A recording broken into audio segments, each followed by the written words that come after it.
Hello friends, you are most welcome in physics in easy वे।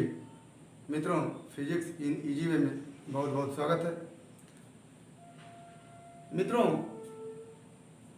पिछले 1-2 दिन से हम 11th फिजिक्स का वीडियो क्लिप आपको प्रोवाइड नहीं कर पा रहे थे।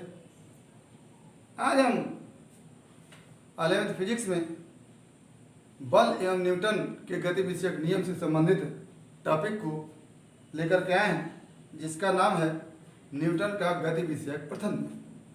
टॉपिक है न्यूटन का गति विषयक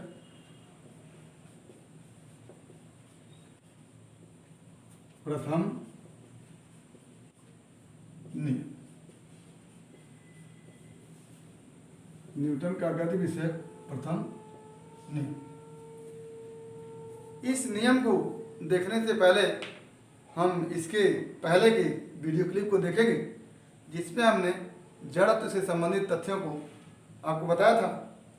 तो जड़त्व में हमने बताया था कि प्रत्येक वस्तु में ये गुण होता है कि वस्तु अपने वर्तमान स्थिति को बनाए रखने का प्रयास करती है, और यदि वस्तु के वर्तमान स्थिति में परिवर्तन लाना होता है तो उस पर बाहर से कोई बल लगाया जाता है। यदि बाहर से कोई बल न लगाया जाए तो उसके वर्तमान स्थिति में कोई परिवर्तन नहीं होता है।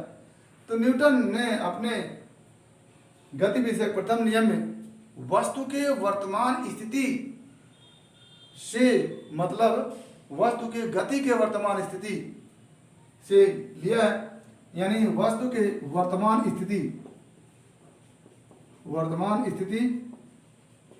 का मतलब न्यूटन ने यांत्रिकी में बताया है कि विराम अवस्था, विराम स्थिति अथवा एक समान गति की स्थिति। तो जड़त्व में जो बताया गया कि वस्तु के वर्तमान स्थिति में परिवर्तन के लिए एक बल की आवश्यकता होती है। यह कहा गया कि वस्तु में यह गुण होता है कि वह अपने वर्तमान स्थिति को बनाए रखना चाहती है। यदि उसकी स्थिति में परिवर्तन करना चाहे तो हम उस पर बाहर से एक बल लगाएंगे, तब उसकी वर्तमान स्थिति में परिवर्तन होगा। इसी को न्यूटन ने गति से संबंधित वर्तमान स्थिति को लेकर के अपना न्यूटन का गति विषयक प्रथम नियम दिया, जिसमें उन्होंने कहा कि यदि वस्तु विराम स्थिति में है तो जड़त्व के कारण, चूंकि वस्तु में वह गुण है कि वह विराम स्थिति में ही रहेगी, और एक समान गति की स्थिति में है तो जड़त्व के कारण वह एक समान गति की स्थिति में रहेगी तब तक जब तक कि उस पर कोई बाह्य बल न लगाया जाए। तो न्यूटन के गति विषयक प्रथम नियम में बताया गया कि वस्तु के वर्तमान स्थिति में परिवर्तन के लिए एक बाह्य नेट बल आवश्यक होता है, और जड़त्व में भी यही बताया गया कि वस्तु अपने वर्तमान स्थिति को बनाए रखने का प्रयास करती है, और उसकी स्थिति में परिवर्तन के लिए बाहर से एक बल लगाने की आवश्यकता होती है।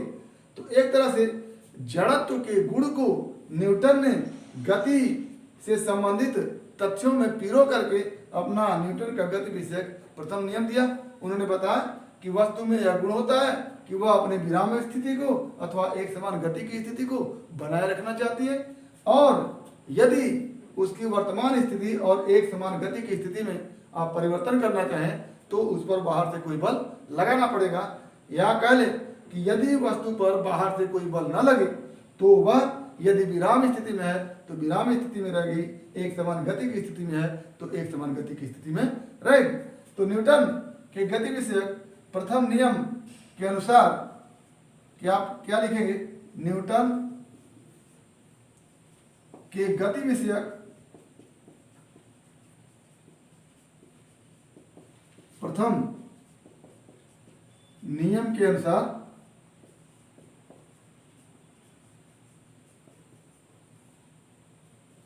प्रथम नियम के अनुसार यदि वस्तु विराम अवस्था में है, विराम अवस्था में है, तो विराम अवस्था में रहेगी।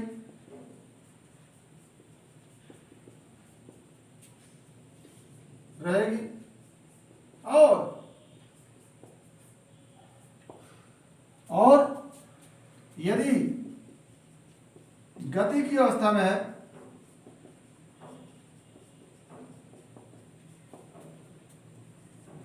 तो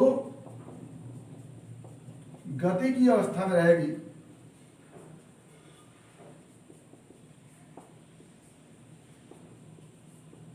तब तक जब तक कि उस पर कोई बाह्य परिणामी बल, ये बहुत जरूरी है परिणामी बल कहना, जब तक कि उस पर कोई बाह्य परिणामी बल आरोपित न किया जाए। तो क्या स्टेटमेंट हुआ कि यदि वस्तु विराम अवस्था में है तो विराम अवस्था में रहेगी, और और यदि एक समान गति की अवस्था में है तो एक समान गति की अवस्था में रहेगी तब तक जब तक कि उस पर कोई बाह्य परिणामी बल आरोपित न किया जाए। तो इसमें विराम अवस्था में है तो विराम अवस्था में रहेगी। क्यों? क्योंकि वस्तु में यह गुण होता है कि वह अपनी वर्तमान अवस्था को बनाए रखना चाहती है। दूसरा, एक समान गति की अवस्था में है तो गति की अवस्था में रहेगी। क्यों? क्योंकि वस्तु में यह गुण होता है कि उसकी अगर स्थिति एक समान गति की है तो वह एक समान गति में रहेगी, और तब तक उसमें परिवर्तन नहीं होगा जब तक कि उस पर कोई बाह्य परिणामी बल न लगाया जाए। एक तरह से यह वस्तु के जड़त्व के कारण है, इसलिए इस नियम को हम जड़त्व का नियम कहते हैं। तो लिखेंगे कि चूंकि न्यूटन का गति विषयक प्रथम नियम वस्तु के जड़त्व के गुण के कारण है, अतः इसे जड़त्व का नियम भी कहते हैं। जड़त्व का नियम भी कहते हैं। यानी वस्तु में जड़त्व का गुण, यानी वस्तु में कोई गुण है, इसलिए न्यूटन का गति विषयक प्रथम नियम है। अगर वस्तु में गुण नहीं होता कि वस्तु अपनी स्थिति में बनाए रखना चाहती है या वस्तु अपनी स्थिति को बनाए रखना चाहती है, अगर इस तरह का गुण नहीं होता तो न्यूटन का गति विषयक प्रथम नियम नहीं बन पाता। तो जड़त्व के नियम, वस्तु में जड़त्व के गुण के कारण ही न्यूटन का गति विषयक प्रथम नियम है, इसलिए हम न्यूटन के गति विषयक प्रथम नियम को जड़त्व का नियम भी कहते हैं। अब न्यूटन की गति विषयक प्रथम नियम वस्तु में जड़त्व के गुण के कारण है, इसलिए कहा जाता है कि गति विषयक प्रथम नियम वस्तु के गुणात्मक पहलू की व्याख्या करता है। क्या? गति विषयक प्रथम नियम, गति विषयक प्रथम नियम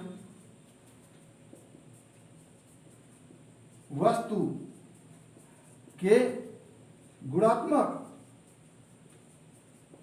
पहलू की व्याख्या करता है। गुणात्मक पहलू की व्याख्या करता है। कहता है कि वस्तु में यह गुण होता है कि यदि वह विराम अवस्था में है तो विराम अवस्था में रहेगी, गति की अवस्था में है तो गति की अवस्था में रहेगी, तब तक जब तक कि उस पर कोई बाह्य परिणामी बल न आरोपित हो। क्योंकि वस्तु में यह गुण होता है, जड़त्व का गुण इसे कहते हैं, इसलिए इस जड़त्व के गुण के संबंधी नियम को हम जड़त्व का नियम कहते हैं। आगे इसी नियम से संबंधित एक तथ्य और है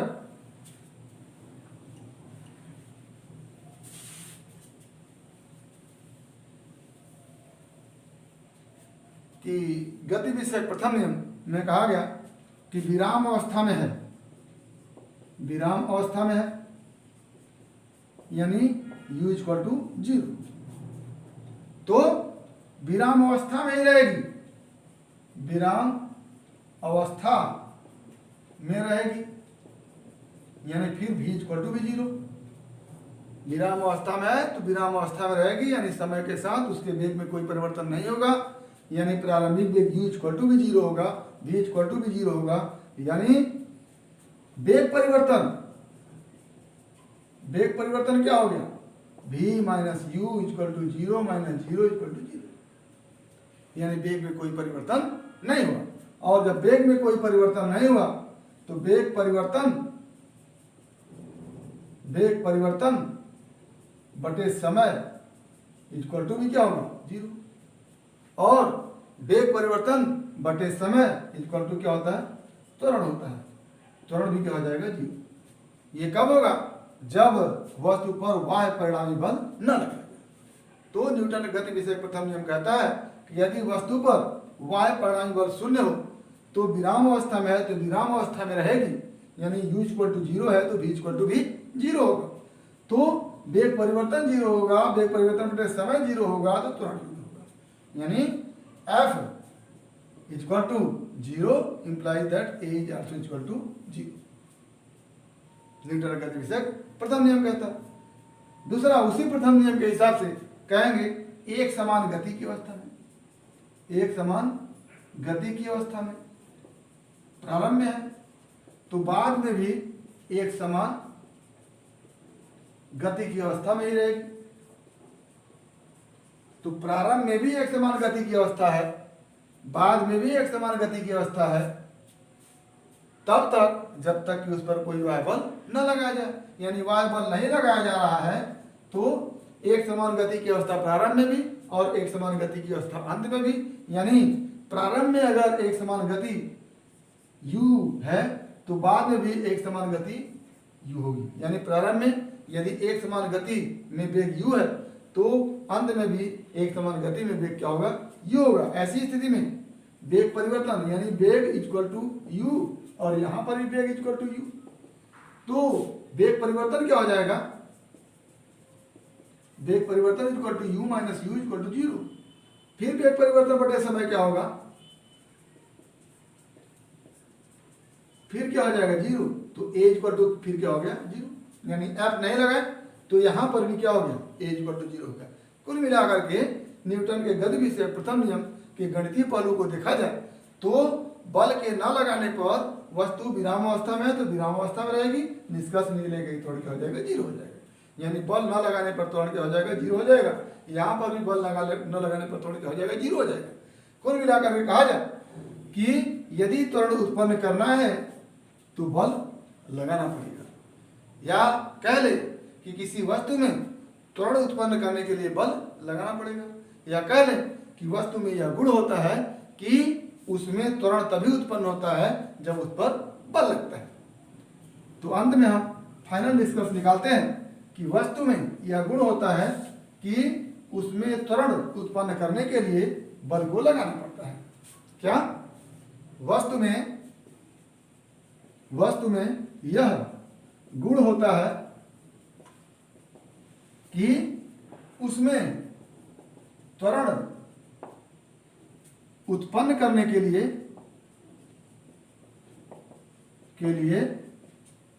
बल आवश्यक है। अभी आप देखें कि यह 0 था तो ये 0 है, यानी m को कुछ होने के लिए f कुछ चाहिए, यानी त्वरण उत्पन्न करने के लिए बल चाहिए, त्वरण उत्पन्न करने के लिए बल चाहिए, यानी वस्तु में यह गुण होता है कि त्वरण उत्पन्न करने के लिए बल चाहिए। ये निष्कर्ष कहां से निकाला है, न्यूटन के गति विषयक प्रथम नियम से। तो यही कहा जाता है कि न्यूटन का गति विषयक प्रथम नियम ये तो बताता है कि वस्तु में त्वरण तभी उत्पन्न होगा जब बल होगा। यानी वस्तु में यह गुण होता है कि बल लगाने पर ही त्वरण क्या होगा, उत्पन्न होगा। बल लगाने पर ही त्वरण उत्पन्न होगा। पहला नियम बताता है कि बल लगाने पर त्वरण उत्पन्न होगा, यानी वस्तु में यह गुण होता है कि बल लगाने पर त्वरण उत्पन्न होगा। लेकिन कितना बल लगाने पर कितना त्वरण उत्पन्न होगा, ये न्यूटन का गति विषयक प्रथम नियम नहीं बताता है। न्यूटन का गति विषयक प्रथम नियम केवल बताता है कि वस्तु में बल लगाने पर त्वरण उत्पन्न होता है। तो यही कारण है कि न्यूटन के गति विषयक प्रथम नियम को कहा जाता है कि यह वस्तु के गुणात्मक पहलू की बात करता है, कि वस्तु में गुण होता है कि बल लगाने पर ही त्वरण उत्पन्न होता है। न्यूटन का गति विषयक द्वितीय नियम यहीं से मिलता है कि कितना बल लगाने से कितना त्वरण उत्पन्न होता है। तो आइए देखते हैं न्यूटन का गति विषयक द्वितीय नियम। न्यूटन का गति विषयक द्वितीय नियम जो हमको बताएगा कि वस्तु पर कितना बल लगाएं कि कितना त्वरण उत्पन्न हो।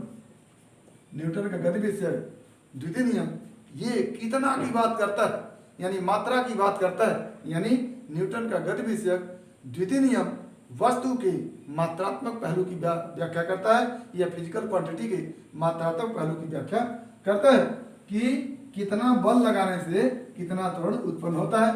यहाँ पर हम आपको बता देना चाहते हैं कि जड़त्व का गुण पहले आप देख चुके हैं कि वस्तु के द्रव्यमान पर निर्भर करता है। यानी जड़त्व का गुण वस्तु में उतना ज़्यादा होता है जितना कि उसमें ज़्यादा द्रव्यमान होता है। यानी द्रव्यमान अगर अधिक है तो जड़त्व का गुण भी क्या होगा, अधिक होगा।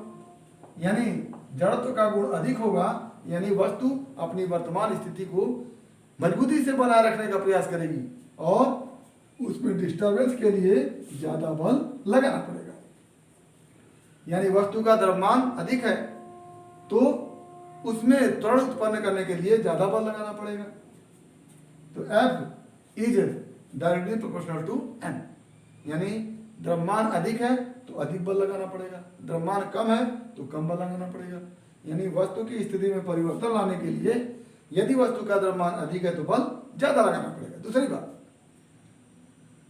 वस्तु में ज़्यादा त्वरण उत्पन्न करने के लिए ज़्यादा बल लगाना पड़ेगा। यानी वस्तु की अवस्था में परिवर्तन अगर ज़्यादा करना हो, वस्तु की अवस्था में परिवर्तन अगर ज़्यादा करना हो तो ज़्यादा बल लगाना पड़ेगा।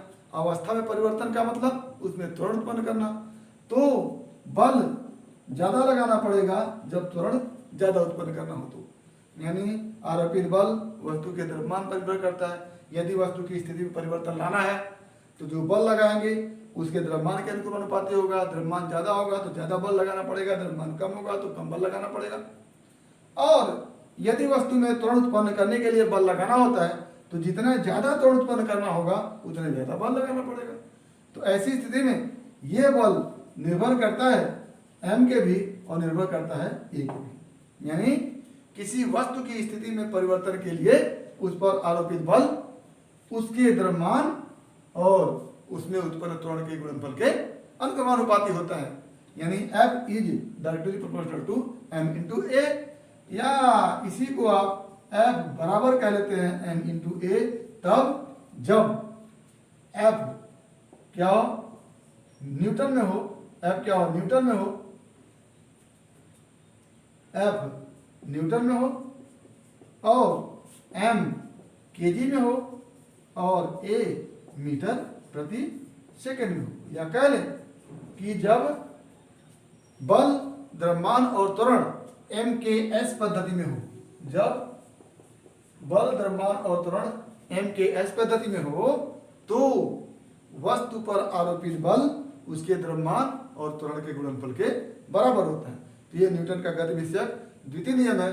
उसमें बताया गया है कि वस्तु की स्थिति में, अवस्था में परिवर्तन के लिए उस पर आरोपित बल लगाना पड़ता है, उस पर बल आरोपित करना पड़ता है। यदि वस्तु का द्रव्यमान अधिक है तो बल अधिक लगाना पड़ेगा। यानी F is directly proportional to the mass of the body. यानी ज़्यादा द्रव्यमान होगा तो ज़्यादा बल लगाना पड़ेगा, कम द्रव्यमान होगा तो कम बल लगाना पड़ेगा। इसी प्रकार वस्तु में ज़्यादा त्वरण उत्पन्न करने के लिए ज़्यादा बल लगाना पड़ेगा, कम त्वरण उत्पन्न करने के लिए कम बल लगाना पड़ेगा। और दोनों को मिलाकर कहें तो F is directly proportional to the product of mass of the body and acceleration produced in the body, यानी वस्तु में आरोपित बल अनुक्रमानुपाती होता है उसके द्रव्यमान और उस बल के कारण उत्पन्न त्वरण की। और अगर हम द्रव्यमान m को किग्रा में, त्वरण a को मीटर पर सेकंड स्क्वायर में और बल F को न्यूटन में लिखना चाहें तो सीधे F बराबर m इंटू ए हो जाता है। और यही F बराबर m इंटू ए न्यूटन का गति विषयक द्वितीय नियम का गणितीय पहलू है।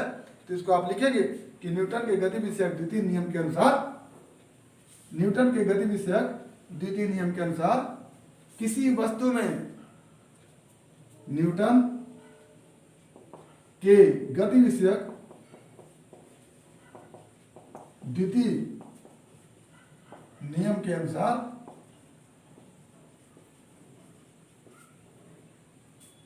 अनुसार वस्तु पर आरोपित बल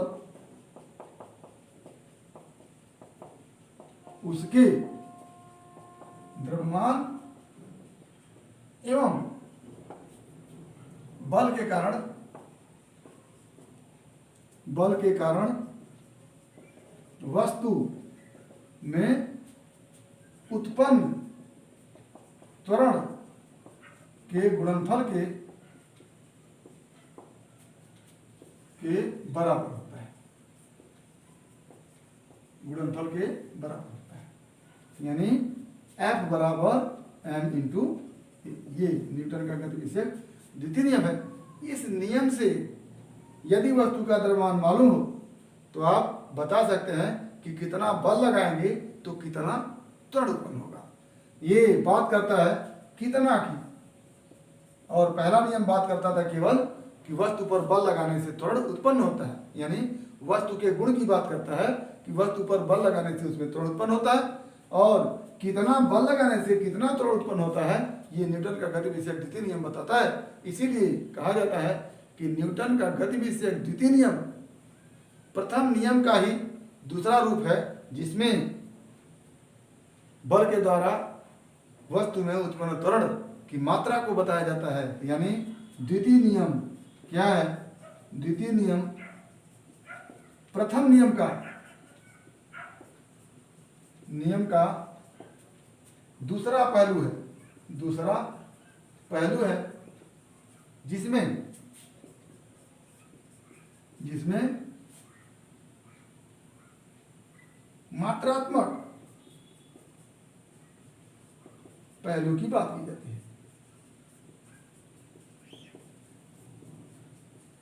मात्रात्मक पहलू की बात की जाती है, यानी जो प्रथम नियम था उसके अनुसार हम देख रहे थे कि वस्तु पर बिना बल लगाए उसकी स्थिति में परिवर्तन नहीं होगा, उसके वेग में परिवर्तन नहीं होगा, उसमें त्वरण उत्पन्न नहीं होगा। और बल लगाने से उसकी स्थिति में परिवर्तन होगा, उसके वेग में परिवर्तन होगा, उसमें त्वरण उत्पन्न होगा। ये पहला नियम बताता है। दूसरा नियम बताता है कि कितना बल लगाने से कितना उसमें त्वरण उत्पन्न होगा, कितना उसके वेग में परिवर्तन होगा, और कितना उसके वेग में परिवर्तन में, कितना उसके वेग परिवर्तन के दर में कितना उसमें वेग परिवर्तन होगा, और किस प्रकार उसकी स्थिति में परिवर्तन होगा। ये न्यूटन का गति विषयक द्वितीय नियम प्रथम नियम का ही दूसरा रूप है, जिसमें कितना की बात होती है, जबकि पहले नियम में क्या की बात होती है। यानी बल लगाने से क्या होगा, पहला नियम, बल लगाने से कितना होगा, दूसरा नियम। इसीलिए पहले नियम को गुणात्मक पहलू की बात की गई है, इसीलिए पहले नियम में कहा जाता है गुणात्मक पहलू की बात की गई है, और दूसरे नियम में मात्रात्मक पहलू की बात की गई है। तो आज हमने न्यूटन की गति विषयक प्रथम नियम और द्वितीय नियम को देखा। उम्मीद करते हैं कि आपको टॉपिक समझ में आया होगा। अगर किसी प्रकार की कोई समस्या हो तो प्लीज़ हमारे YouTube चैनल के कमेंट बॉक्स में कमेंट करके अपनी समस्या का समाधान करेंगे। साथ ही यदि वीडियो क्लिप पसंद आया हो तो प्लीज़ लाइक करेंगे, शेयर करेंगे, साथ ही हमारे YouTube चैनल को सब्सक्राइब करेंगे, ताकि इस तरह का हर वीडियो क्लिप का नोटिफिकेशन आपको मिलता रहे और आपकी फिजिक्स की मुकम्मल तैयारी होती रहे। तो आज बस इतना ही। अगला टॉपिक अगले वीडियो क्लिप में। एक बार आपके भविष्य के लिए फिर बेस्ट ऑफ लक। धन्यवाद।